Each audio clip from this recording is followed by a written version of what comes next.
Nah, di sini Allah Subhanahu wa taala menekankan kembali teguran kepada orang-orang Yahudi yang ingin memanipulasi ayat Taurat atau mengelak dari ketentuan hukum Al-Qur'an.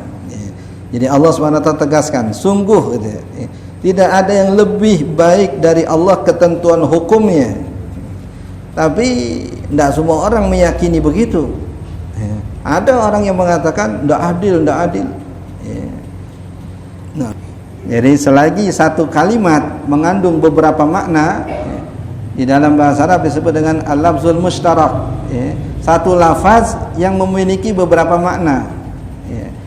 Kapan salah satu dari maknanya itu kepake? Ya kondisional. Kondisional. Bahkan terkadang satu lafaz punya dua arti yang bertolak belakang. Seperti al-qur'u. Al-qur'u artinya haid dan artinya suci. Nah, jadi kalau orang yang dicerai oleh suaminya, bukan cerai mati, cerai hidup. Jadi dikatakan dalam Al-Quran, ya tarabbasna bi anfusihinna salasata quru'. Maka si wanita itu menjalani masa haid selama 3 quru. Kata Imam Syafi'i, quru artinya suci. Jadi 3 kali suci, habis masa iddahnya boleh kawin lagi.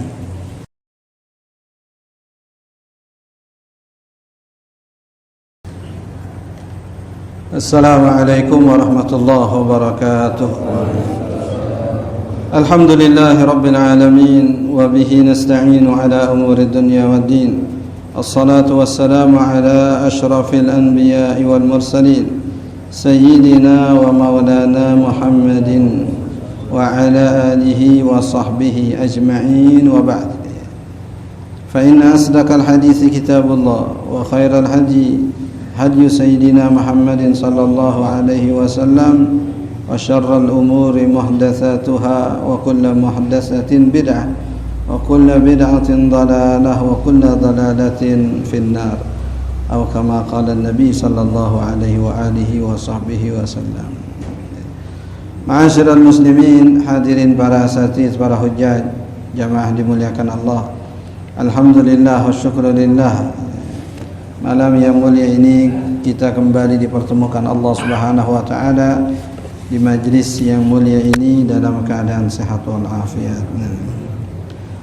Melanjutkan bacaan tafsir kita, halaman 208.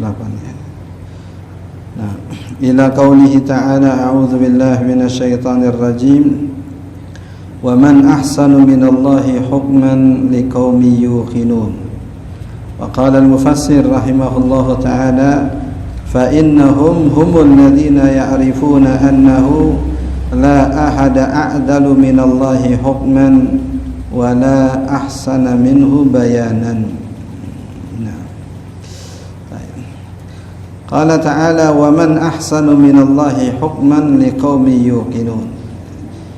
Dan siapakah yang lebih baik dari Allah Subhanahu wa taala keputusannya?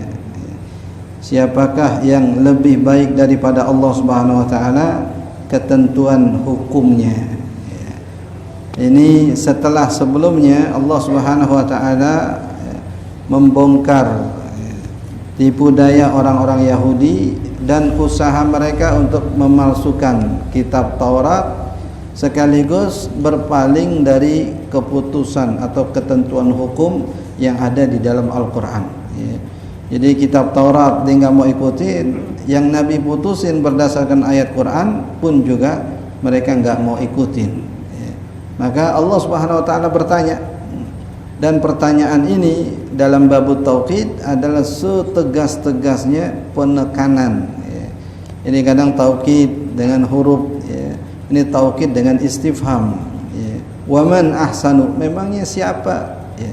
Sama seperti pertanyaan, qul hal yastawi alladziina ya'lamuna wal ladziina la ya'lamun. Katakanlah, apakah sama orang yang tahu dengan orang yang tidak tahu? Hal yastawil a'ma wal basir, apakah sama orang buta sama orang melek? Anak kecil juga bisa jawab itu. Tapi ini bukan untuk dijawab, ini penegasan.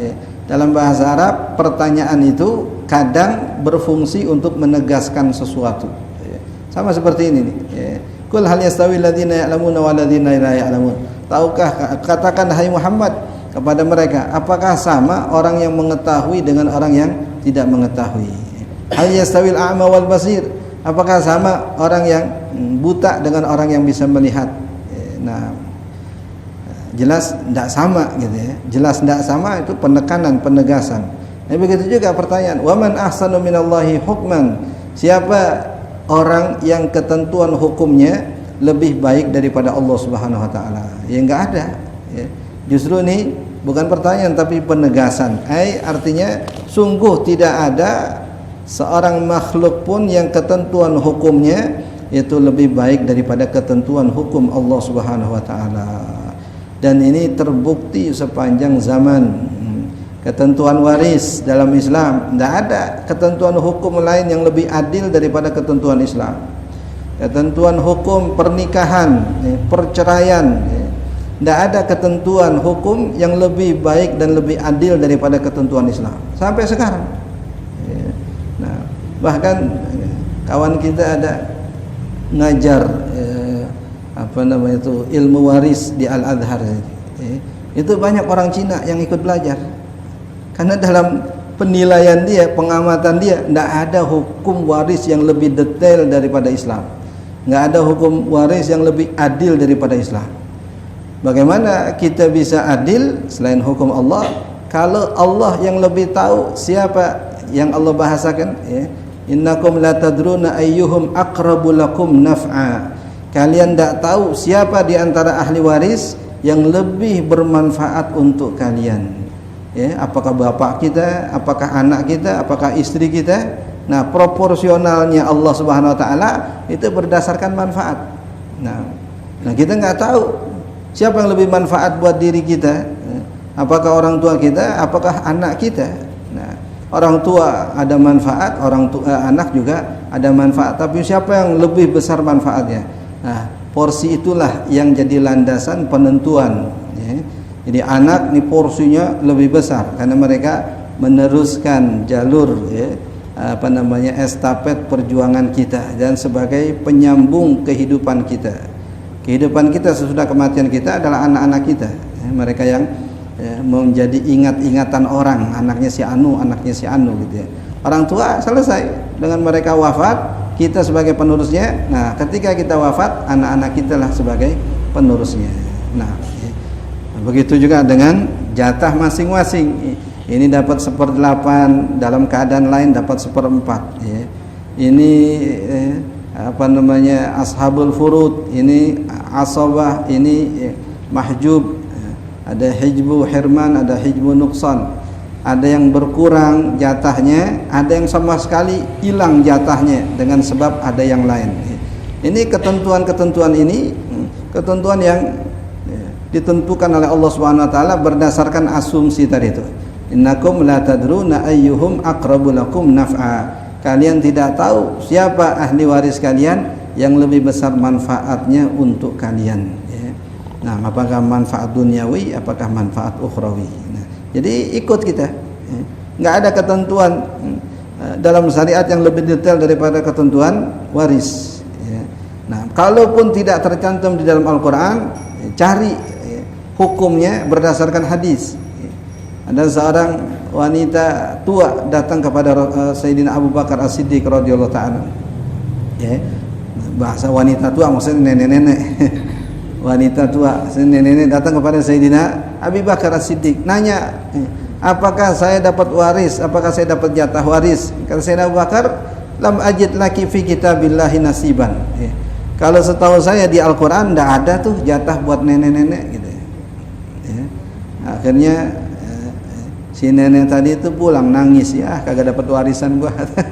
Walaupun nenek-nenek urusan gituan kan, apa dia mau buat beli sirih, apa buat apa?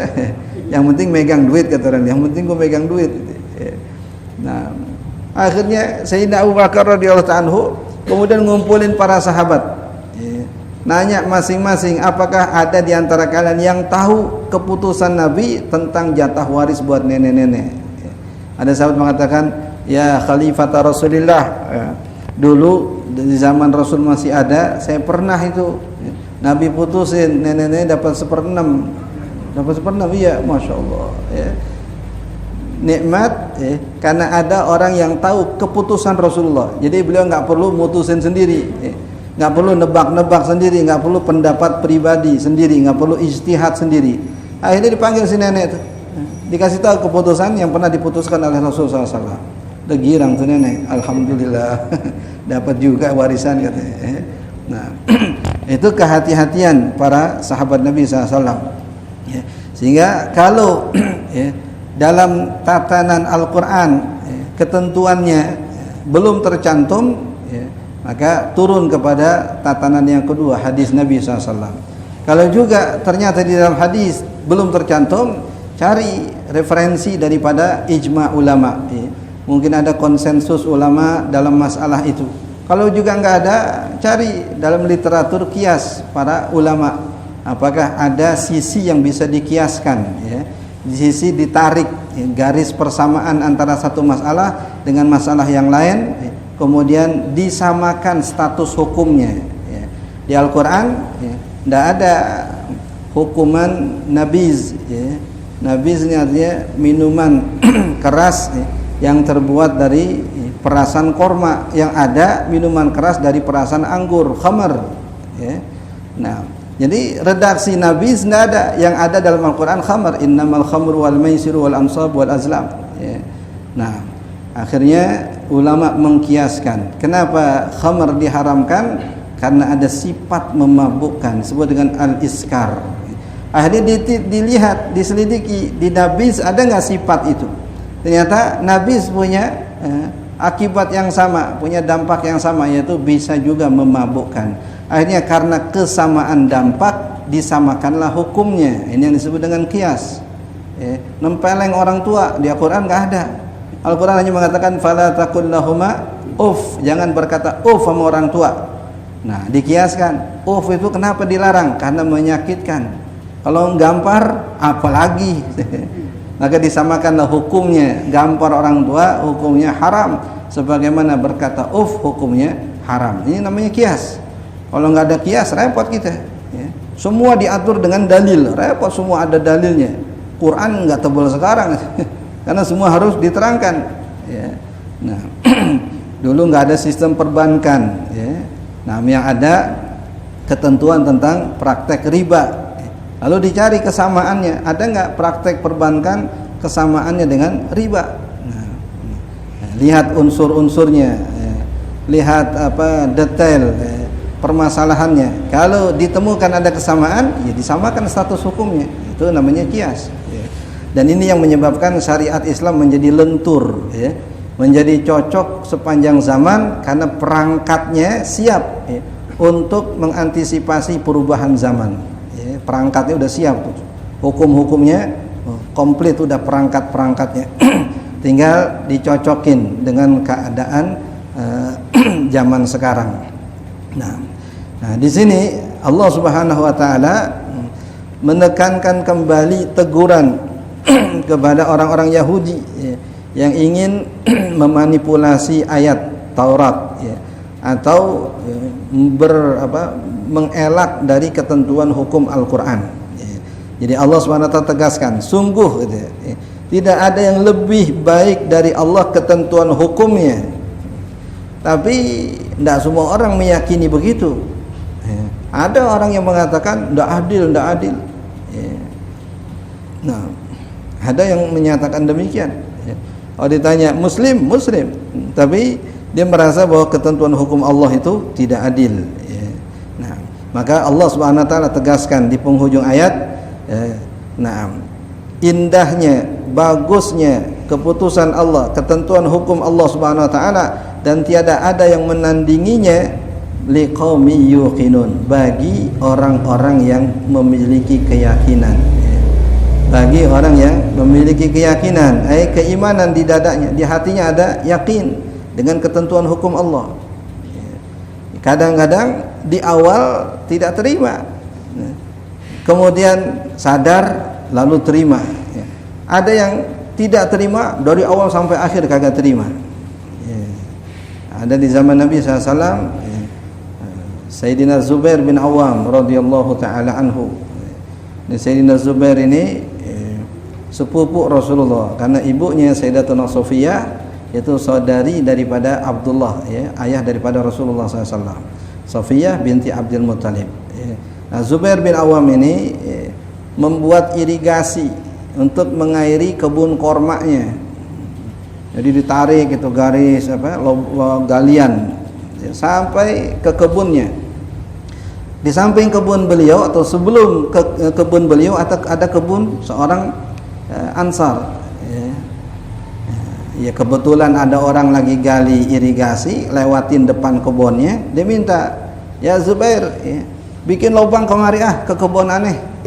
Kata Zubair, "Entar kalau udah cukup ya kebutuhan saya, baru nanti aneh alirin ke situ." Ya. "Oh, nggak bisa begitu. Kan lewatin kebun aneh dulu, lewatin sini dulu. Tak ada sisanya baru ente." Yang bikin siapa? Yang mau jatah gedean siapa? Nah, wah, nggak bisa begitu. Ya udah, lapor kepada Nabi SAW. Ya, keduanya datang kepada Rasulullah SAW. Saya Zubair terangkan masalahnya. Ya. Nah, orang tadi pun juga ngotot dengan pendapatnya. Kata Nabi SAW, ya, ini karena Zubair yang membuat, dia yang lebih berhak. Jadi alirin dulu ke kebunnya Zubair, nanti alirin ke tempat kamu. Kan enak tuh, dapat jatah juga, bukan kagak dikasih, dapat. Tapi sabar karena dia yang bikin, ya, udah nungguin dulu, setelah itu ke kebun ente. Ya, kalau kita umroh tuh ke ke kawasan-kawasan kebun korma kan begitu tuh. Sumber mata air, kemudian dibikinin irigasi. Ya Allah, kayak air puncak, beningnya tuh, jernihnya. Ya. Nah, kadang-kadang pas kita foto nih, salah saya jadi fotonya kayak kagak ada airnya. Padahal ada airnya di situ. Kita foto depan airnya. Tapi ketika dipoto kagak ada airnya, saking jernihnya. Ada kita datang tuh sumber mata air yang Nabi SAW pernah minum dari situ.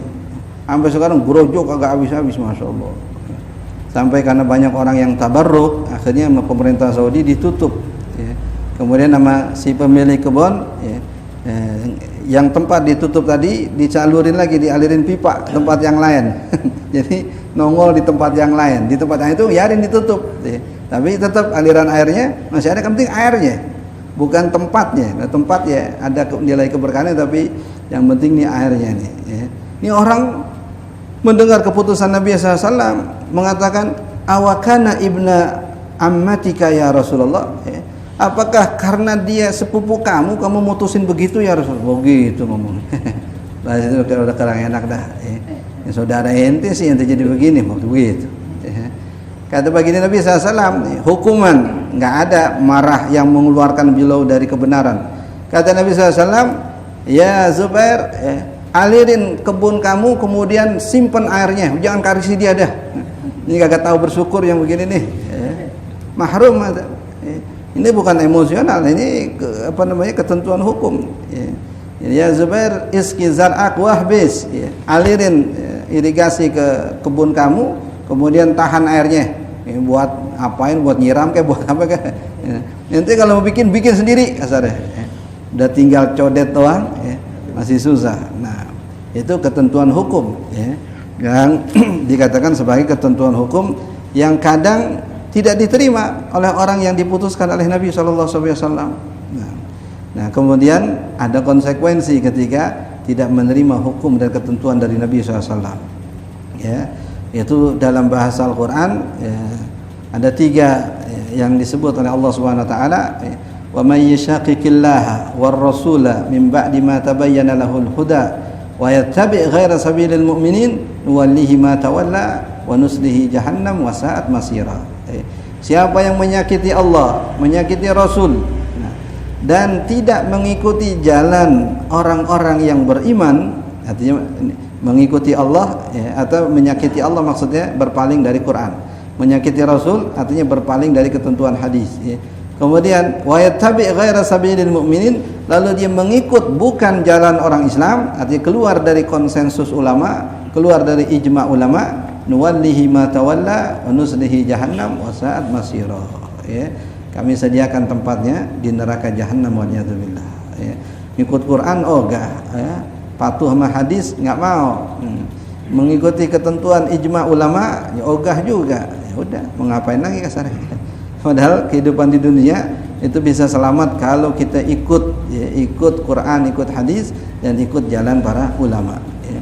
Selalunya dikaitkan dengan itu, nggak ikut Quran begitu saja, tapi direndeng dengan ulama karena mereka yang menjelaskan maknanya, mereka yang menerangkan maksudnya, bukan kembali ke Quran, kembali ke hadis. Ya.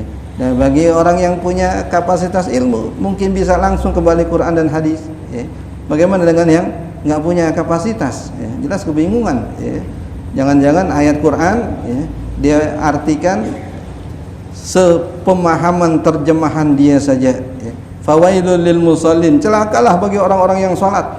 Akhirnya kagak sembahyang lagi dia. Kenapa? Amal Quran kata celaka, padahal ada lanjutan ayatnya. Padahal ada penjelasan maksudnya. Ya. Nah ini pentingnya ya, 3 unsur ini terkumpul. Jadi mengikut Allah, mengikut Rasul, kemudian mengikuti penjelasan dan tuntunan para ulama. Ya. Nah, disebut dengan sabilil mukminin. Ya. Imam Syafi'i radhiyallahu anhu, ya, ketika beliau mengklasifikasikan ijma sebagai sumber hukum yang ketiga sesudah Quran dan hadis, ya, didatangi oleh seseorang, ya, ditanya, ya Imam, ya, dari mana kamu datangkan dalil, ya, bahwasanya kita wajib mengikuti ketentuan dan keputusan ulama yang disepakati. Ya. Kalau ketentuan ulama yang tidak disepakati, ya kita tinggal pilih, ya.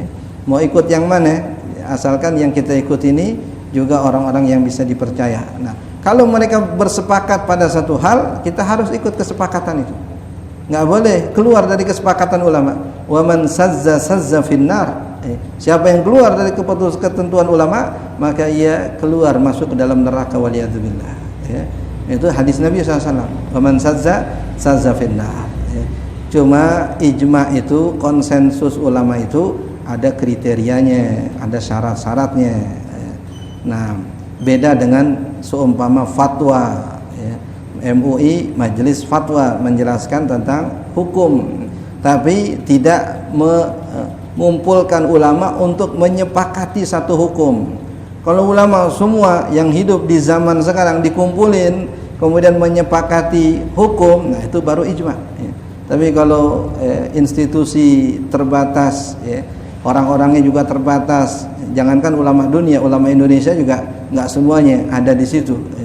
Pun juga yang ada di situ belum tentu memenuhi kriteria sebagai ulama. Asal aktif aja di organisasi, dari MUI kelurahan naik lagi kecamatan, naik lagi, bisa jadi nanti MUI DKI, ya, nasional, gitu, ya. Asal aktif di organisasi, ya. Alim tapi nggak pernah ngikut organisasi, ya orang kagak ada yang kenal, ya. Alim buat sendiri doang, gitu, ya. Nah ini bedanya fatwa dengan ijma. Fatwa tidak mengikat. Ikut boleh, kagak ikut nggak ngapa-ngapa. Ya. Tapi ijma mengikat. Ya. Kalau kita keluar dari ijma, Nabi katakan wa man sazza finnar. Ya. Barang siapa yang keluar dari ketentuan ulama, maka nyemplung ke neraka, waliyadzubillah. Itu keluar dari konsensus. Dan ayatnya tadi, ya, Imam Syafi'i menyebut ayat tadi sebagai dalil kewajiban kita mengikuti ijma ulama.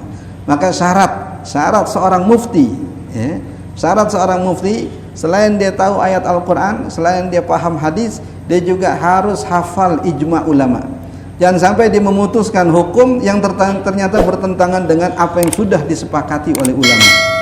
Ya, apa yang sudah disepakati oleh ulama, ijma tadi itu. Ya. Gimana Ustaz, hukum nabiz halal itu di Quran nggak ada. Padahal ijma ulama sudah menyatakan nabiz hukumnya haram. Bir, narkotika dan sejenisnya itu ulama sepakati haram, ya, karena punya dampak yang sama dengan khamr, yaitu menghilangkan akal. Dikatakan al-khamru summiyal khamru li'annahu yukhamirul aqla. Disebut khamr, ya, karena ia menutupi akal seseorang. Kalau orang konsumsi itu akalnya ketutup, hilang bahasa kita, hilang akal, gitu, ya, mabok, ya. Jadi kalau punya dampak yang sama satu benda, maka dia punya status hukum yang sama. Ini yang ditentukan oleh ulama sebagai kesepakatan. Nah, Maka Al-Qur'an mengatakan di sini liqaumi yuqinun, yaitu bagi kelompok orang-orang yang yakin, bagi orang-orang yang beriman kepada Allah Subhanahu wa taala. Fa innahum, kenapa secara khusus Allah sebut mereka itu liqaumi yuqinun? Jadi iqan dari aiqana, yuqinu iqanan, artinya orang yang yakin, ya. Nah, dalam ungkapan ulama dikatakan yaqini billahi yaqini. Yakin yang pertama artinya keyakinan, ya. Dari tadi aiqana yuqinu iqanan, ya. Keyakinanku kepada Allah yaqini, ya. Dari waqa yaqi wiqayatan, artinya melindungi aku, ya. Jadi masdarnya sama tapi fiilnya beda, ya. Keyakinanku kepada Allah melindungi aku, yaqini billahi yaqini, ya. Kalau kita enggak tahu akar kalimat, kalau kita enggak belajar sharaf, ya kita nyangka keyakinanku kepada Allah keyakinanku. Padahal keyakinan yang kedua artinya, ya, dari wiqayah, ya. Keyakinan yang pertama dari al-yaqin, ya. Yaqini billahi yaqini. Yang pertama isim, yang kedua fiil, ya. Keyakinanku kepada Allah melindungi aku. Melindungi kan kata kerja, sedangkan yakin itu bukan kata kerja. Keyakinanku kepada Allah melindungi aku. Yaqini billahi yaqini, ya. Keyakinanku kepada Allah melindungi aku. Ini disebut dengan iqan. Ahlul iqan artinya orang-orang yang punya keyakinan. Fa innahum humul ladzina ya'rifuna.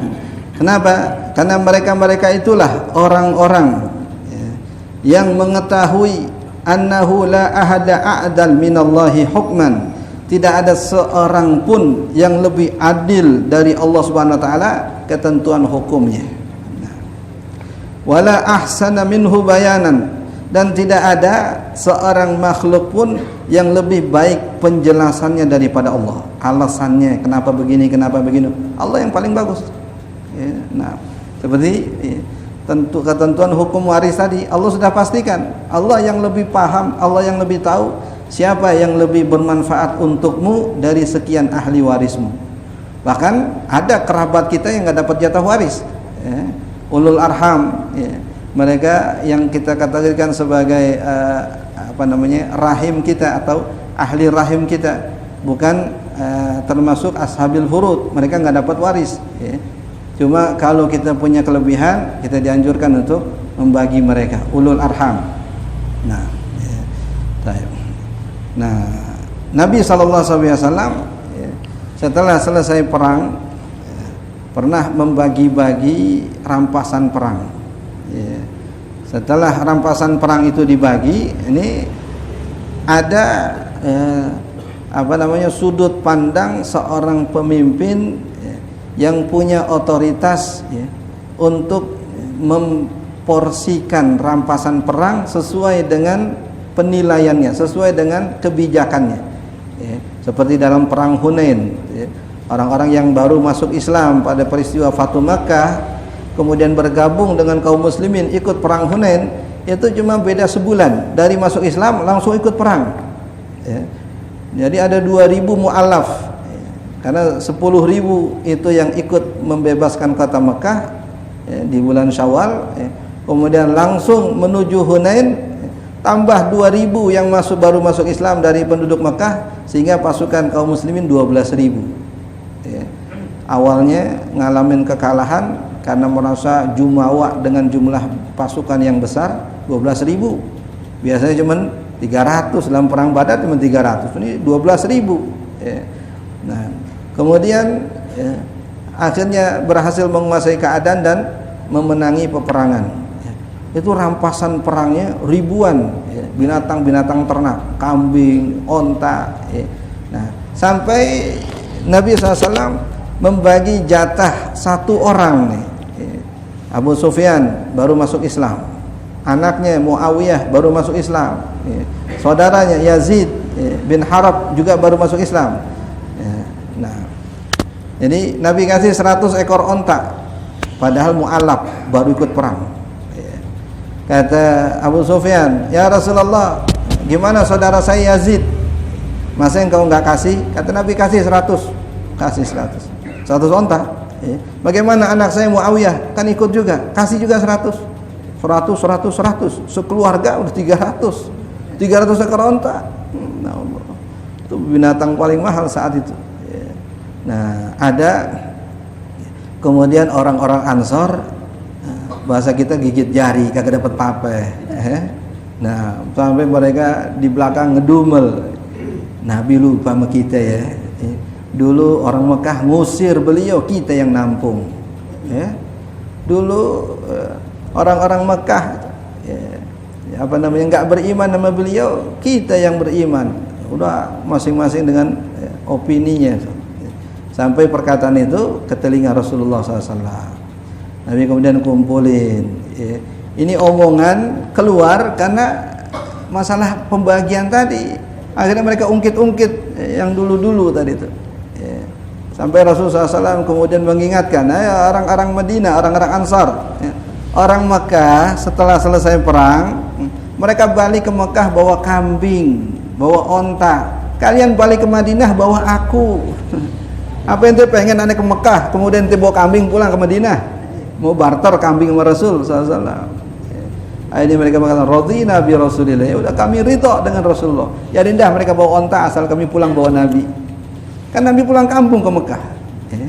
Masa kita nih kalau Nabi ngambek udah lu sono balik, gua di kampung gua nih. Nah, itu agar mereka tidak berkurang sedikit pun pahalanya. Jangan sampai udah berjuang, udah berkorban, kemudian minta balasan di dunia.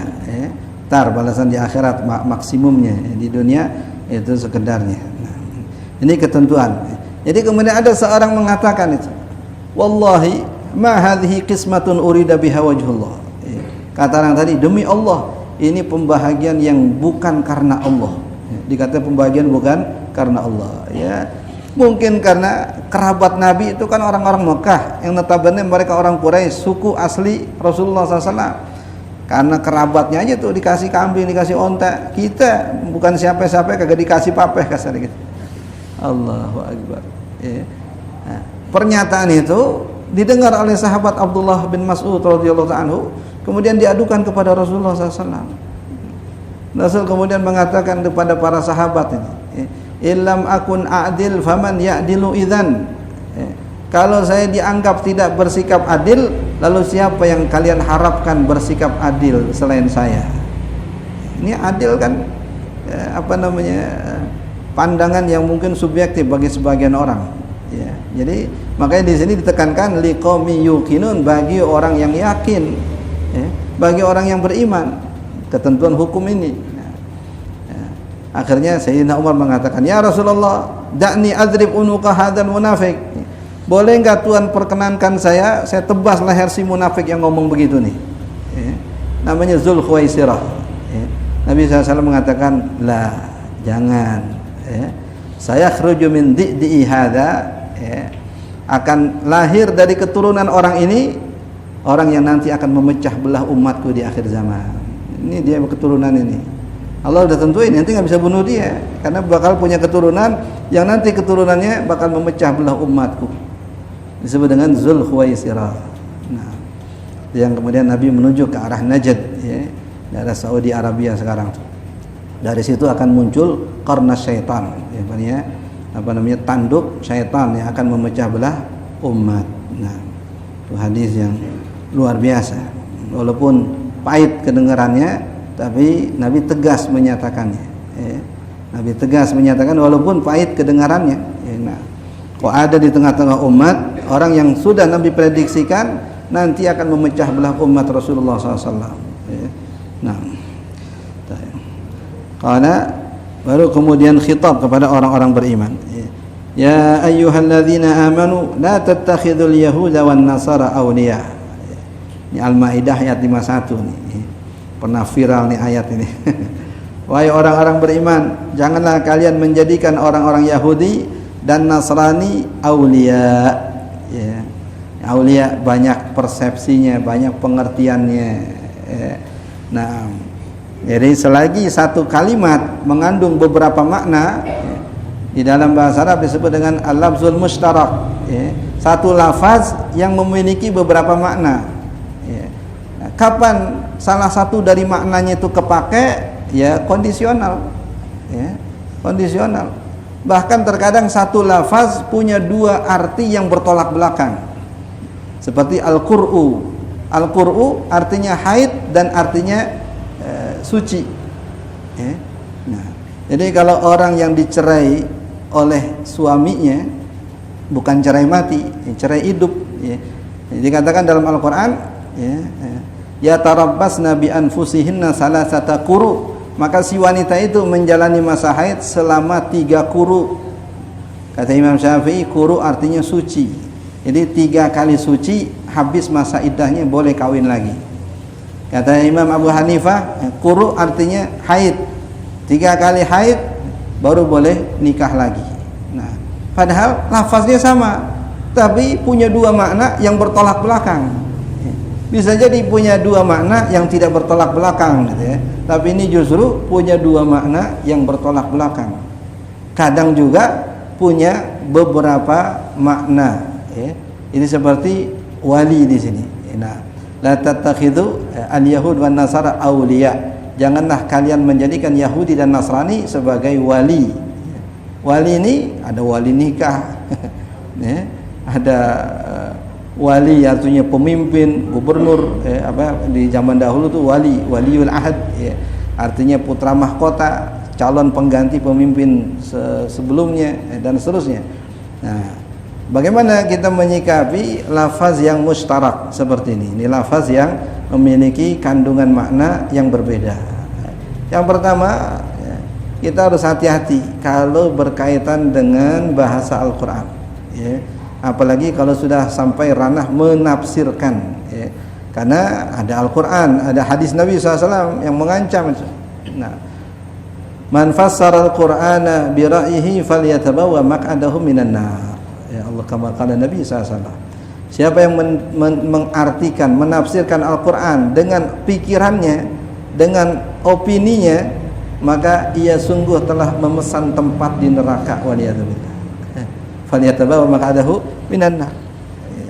Nah, maka kalau kita memahami duduk permasalahan bahwa kata-kata aulia itu jamak daripada wali adalah termasuk lafaz mustarak, redaksi yang memiliki beberapa makna, ya. Maka untuk memastikan makna yang mana yang Allah maksud dalam ayat ini, kita perlu merujuk kepada asbab nuzulnya. Kenapa ayat ini turun? Ya. Karena itu konteksnya, konteks ayat ini turun, ya, sehingga Allah memilih kata itu yang kita sesuaikan dengan konteksnya. Nah, kemudian terkait dengan redaksi atau narasi Al-Quran, ya, selain terkait dengan asbab nuzulnya, kita juga melihat sisi maknanya tadi, makna lugawi, makna bahasa, makna bahasa daripada aulia. Nah, sehingga kalau kita menyadari betapa ilmu itu ada tatanannya, ada aturan mainnya, kita nggak mudah menyalahkan orang lain, bahkan sampai mengkafir-kafirkan orang urusan tafsir yang multi tafsir, ya. Tafsir yang multi tafsir, bisa diartikan begini, bisa diartikan begini. Kemudian kita klaim inilah makna yang paling benar menurut versi kita. Nah, atau inilah arti yang sesungguhnya. Ya, padahal secara bahasa itu mengandung banyak arti. Ya. Kemudian dari mana ente memastikan bahwa maksud Allah adalah salah satu dari makna itu? Kalau kita nggak punya kapasitasnya, kecuali yang punya kapasitas. Ya. Yang punya kapasitas disebut dengan hujjatun fil lughah. Orang yang pernyataannya, ya, itu bisa dijadikan dalil dasar hukum. Ya. Kalau dalam persidangan disebut dengan saksi ahli. Ya. Jadi kalau ada saksi ahli dalam hal ini bahasa, ya, konteks, ya, yang menyatakan bahwa maksud ayat ini adalah ini. Nah, pernyataannya itu bisa kita jadikan pegangan. Tapi kalau sekedar opini masyarakat umum, sekedar karena pandangan pribadi, atau ingin mengkaitkan ayat ini dengan kejadian ini, ingin menyeret ayat ini ke kejadian ini, nah itu terlalu berani, karena ini ayat Quran. Ayat Quran itu artinya ketentuan hukum daripada Allah Subhanahu wa taala yang kita memang tidak punya kapasitas untuk itu, ya. Maka yang dalam ranahnya perbedaan pendapat antara ulama, nah ini kita kembalikan kepada mereka. Itu yang paling selamat udah, ya. Daripada kita membawa opini kita sendiri, pengertian kita sendiri. Nah,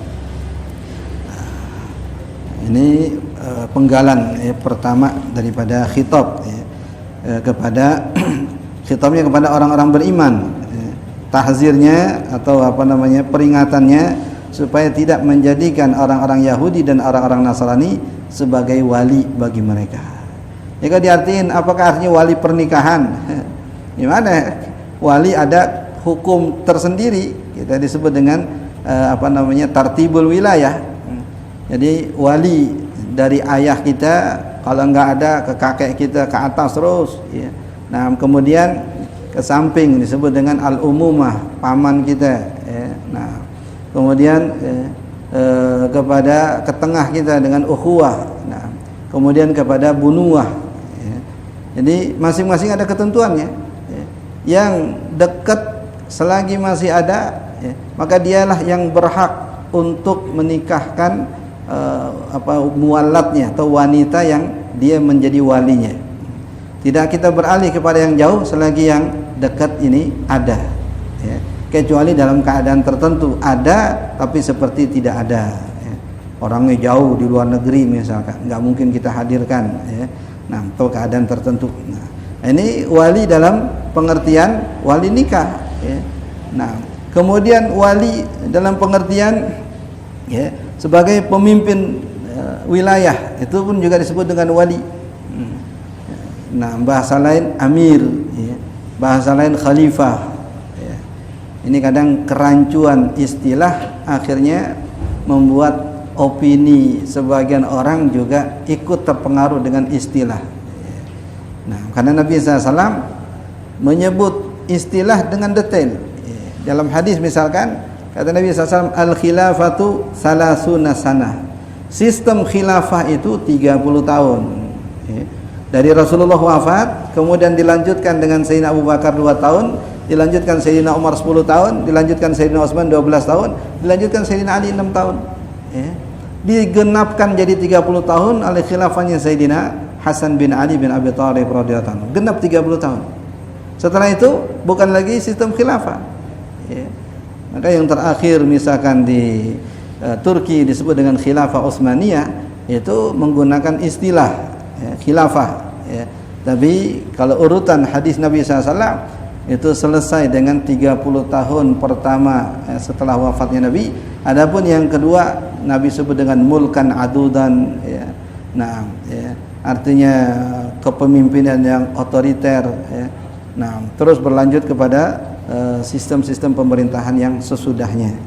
Nah, ini penting kita memahami istilah dan konteks daripada istilah itu, sehingga banyak sekali unsur yang harus terpenuhi jika seseorang ingin menafsirkan Al-Quran. Sayyidina Abu Bakar radhiyallahu ta'ala anhu ketika ditanya, apa pendapat Tuhan tentang ayat Al-Quran? Pendapat Tuhan, ya, artinya tafsir. Beliau menjawab, ayu sama'in tudhilluni wa ayu ardin tuqilluni idza qultu fi kitabillahi bi ra'yi, ya. Nah, bahasa kitanya nih, ya, langit yang mana yang menaungi aku, bumi yang mana yang menampung tubuhku jika aku berani mengatakan pendapatku dalam ayat Al-Quran, ya. Ini selagi masih langit Allah, selagi bumi masih bumi Allah, aku masih berada di situ, nggak berani aku ngomong pendapat pribadi. Kalau udah di langit selain langit Allah, udah di atas bumi selain bumi Allah, baru saya berani. Memang ada pilihan langit selain langit Allah? Nggak ada. Itu bahasa mubalaghahnya begitu, sakingnya begitu. Nah, ya, sama seperti hadis kursi. Nah, ya, man lam yarda biqada'i wa lam yasbir ala bala'i falyatlub rabban siwa'i wal yastadilla tahta ghairi sama'i. Nah, siapa yang tidak sabar dengan ujianku, tidak bersyukur dengan nikmatku, silahkan cari Tuhan selain aku. Silahkan berlindung di bawah langit selain langitku, silahkan berjalan di atas bumi selain bumiku. Allah marah gitu, ya. Tibang dikasih ujian kagak sabar, kagak saya. Dikasih nikmat kagak syukur, ya. cari sono Tuhan yang lain.